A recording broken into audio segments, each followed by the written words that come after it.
Hello भाई लोग, तो ये हमारी कहानी का भाग 24 है। अगर आप लोगों ने इस कहानी के पिछले भागों को नहीं देखा है तो जाकर देख लीजिएगा, और यदि हमसे कहीं कोई गलती हो जाए क्षमा कीजिएगा। तो चलिए कहानी के इस भाग को शुरू करते हैं। हनाया ने देखा कि अरमान अरमान उससे नज़र ही नहीं हटा रहा है, तो वो उठकर बालकनी में चली गई। थोड़ी देर बाद अनाया को सिगरेट की स्मेल आई, तो वो भागते हुए अरमान के पास आई। उसने देखा अरमान ने एक हाथ में सिगरेट और दूसरे हाथ में विस्की का एक गिलास है।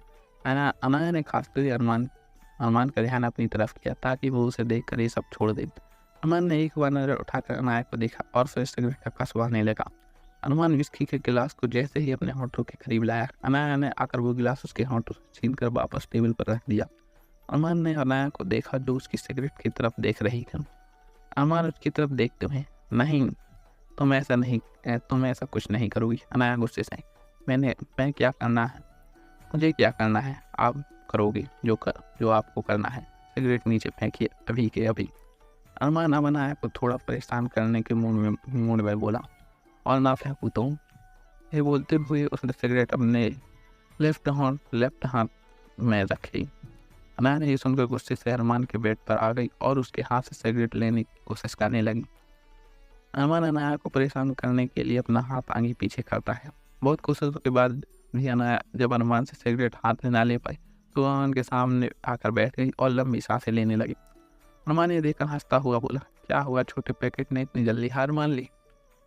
अनाया हाँफते हुए, मुझे दोबारा छोटा पैकेट बोला ना तो आपके लिए अच्छा नहीं होगा।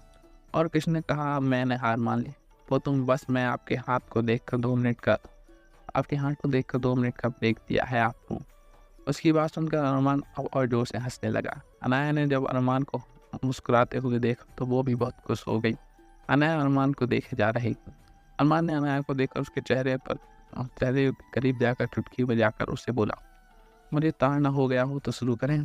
अनाया हड़बड़ाकर, क्या शुरू करें, मैं समझी नहीं। अरमान ने अपनी सिगरेट की तरफ इशारा किया। अनाया सुनते ही अरमान के हाथ पर झपटी और अरमान के ऊपर गिरी। अनाया ने अरमान को करीब देखकर डर गई।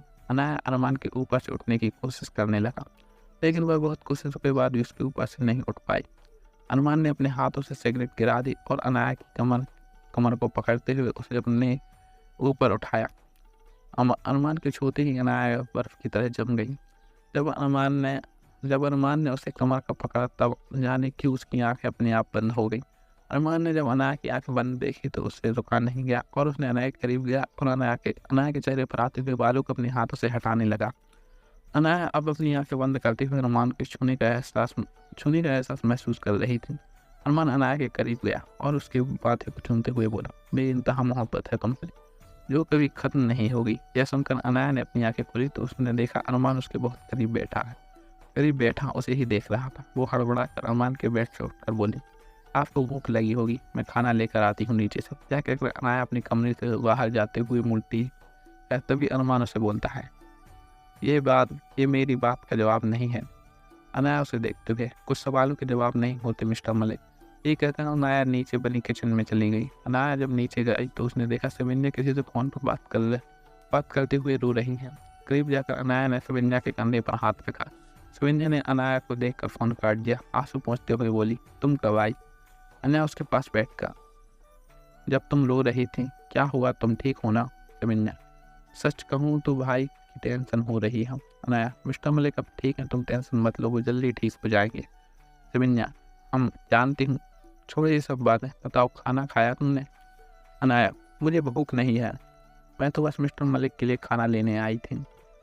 तुम्हें यहाँ देखा तो वहाँ तो बस रुक गई। अब बस तुम सो जाओ, काफ़ी रात हो गई है। सविन्या, ओके, मैं सोने जा रही हूँ। और किचन सामने स्लाइड पर है। Good night. यह कहकर सविन्या अपने कमरे की तरफ बढ़ गई। Anaya, thank you, good night. Anaya kitchen में आकर खाना गर्म करके अरमान के कमरे में लेकर आ गई। अरमान कमरे में उसका इंतजार बेसब्री से करने लगा। उसकी नज़र बार बार दरवाजे तक जाकर वापस आ जाती। अनाया खाना लेकर अरमान के कमरे में आए और टेबल पर खाना रख दिया। अनाया को आता देखकर अरमान के चेहरे पर एक मीठी सी मुस्कान आ गई। अनाया अरमान के पास आई और उसे खाने के लिए बोला। अरमान ने उठने की कोशिश की लेकिन वह उठ नहीं पाया अपने दर्द की वजह से। अनाया ने अरमान को उठने की मदद करी, सोफे पर ले जाकर बैठा दिया। अनाया ने एक प्लेट में अरमान को खाना खाना डाल दिया और कुछ सामने बैठकर उसके फ़ोन में बिजी हो गई। अरमान ने यह देखकर बोला, तुम्हारा खाना कहाँ है? अनाया ने बिना अरमान की तरफ देखे जवाब दिया, मुझे भूख नहीं है, आप खा लीजिए। अरमान, और भूख है क्यों नहीं? और भूख है क्यों तो नहीं तुम्हें वजह? अनाया अपना फ़ोन छोड़कर अरमान की तरफ गुस्से से देखते हुए बोली, हर चीज़ की वजह नहीं होती मिस्टर मलिक, मुझे भूख नहीं है तो बस नहीं है, आप अपना खाना खाइए, इसके बाद वो आपको दवाई भी लेनी है। अरमान ने खाने की प्लेट को बिना छुए वहीं छोड़ दिया और बोला, मुझे भी भूख नहीं है। अनाया की तरफ देखते हुए, यह आपको क्या हुआ, आपको भूख क्यों नहीं है? अरमान बाहर की तरफ देखते हुए बोला, हर चीज़ की वजह नहीं होती मिस शर्मा। अनाया समझ गई अरमान किस वजह से खाना नहीं खा रहा है। बेमन से अनाया ने एक दूसरी प्लेट में अपने लिए खाना डाला और लेकर अरमान के सामने बैठ गई। अरमान ने यह देखकर मुस्कुराते हुए खाने की प्लेट की तरफ अपना हाथ बढ़ाया। उसके सीधे हाथ के कंधे की चोट की वजह से खाने की प्लेट को छू ही नहीं पाया। अरमान अपने हाथ से प्लेट की खाने की कोशिश की, लेकिन उससे रोटी का एक टुकड़ा भी नहीं तोड़ा गया।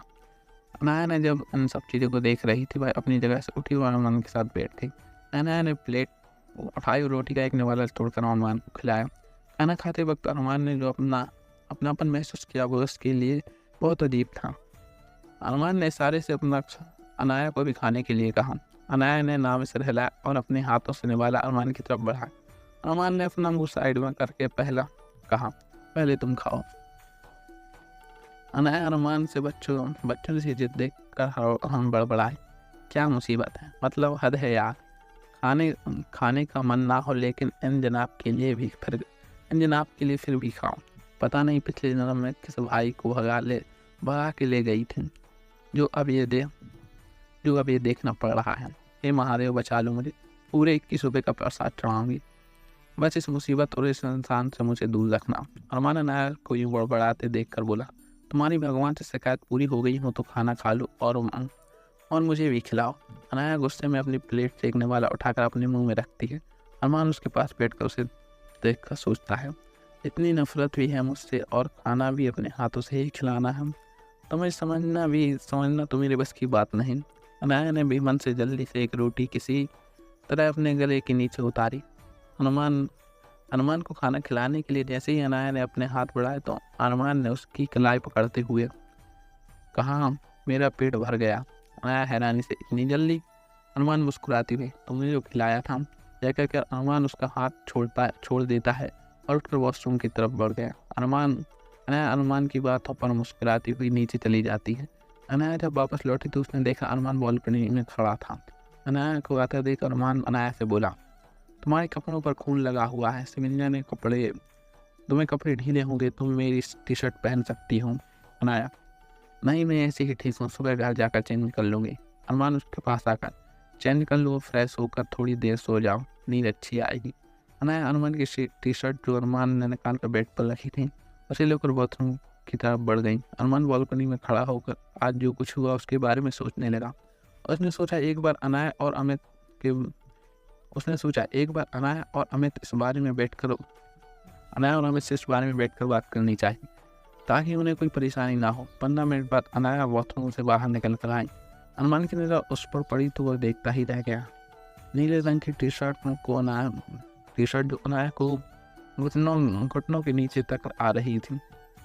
उसके गीले काले लंबे बाल जिनसे अभी भी पानी टपक रहा था और उसका वो मासूम सा चेहरा जो अभी भी बालों से ढका हुआ था। अरमान ने झटका देते हुए अपना गर्दन घुमा ली और यह सोचकर कि अगर अनाया उसे खुद को ही बोलते हुए पाया तो वो फिर शुरू हो जाएगी। मिस्टर मलिक, मुझे आपसे डर नहीं लगता, ये उम्मीद नहीं थी मुझे आपसे। अगर आप दोबारा ऐसा किया तो आपको जेल की हवा खिलाऊंगी। आप गुंडे हों और पता नहीं क्या क्या प्रवचन सुनाने लगेगी। अरमान ने सब अभी सोच ही रहा था तभी अनाया उसके पास आकर बोली, रात भर जागने का प्लान है क्या? अरमान उसकी तरफ देखते हुए बोला, मुझे अभी नींद नहीं आ रही है, तुम सो जाओ, मैं बाद में सो जाऊंगा। अनाया, मिस्टर मलिक प्लीज़ आप मुझे परेशान करना बंद कीजिए, अगर आप सो जाएंगे तो मैं खुद सो जाऊंगी। अरमान, मेरे सोने न सोने से तुम्हें क्या प्रॉब्लम? अनाया उसके करीब आकर उसके घाव की तरफ इशारा करते हुए ये है प्रॉब्लम मेरी। जब तक आप ठीक नहीं हो जाते तब तक आपको टाइम से सोना, टाइम से खाना सब मेरी ज़िम्मेदारी है। सब आगे अब आगे आपकी मर्ज़ी। अगर सोना है तो सो जाइए और नहीं सोना तो आपकी मर्ज़ी। अगर आप नहीं सोए तो मैं भी नहीं सोऊँगी। क्या कहकर अनाया कमरे में चली गई। अरमान उससे जाता हुआ देखकर बोला, इसकी तो रिक्वेस्ट की धमकी सी लगती है मुझे। महादेव ही जाने मेरा क्या होगा।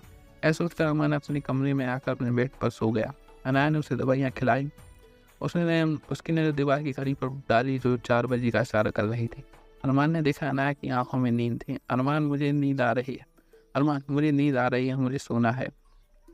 अनाया ने यह सुनकर खुशी से उसकी तरफ देखती हुई बोली, हाँ तुम्हें तो कब से कह रही हूँ आप सो जाइए, लेकिन आप ही हैं जो कब से उल्लू की तरह जागे हुए हैं।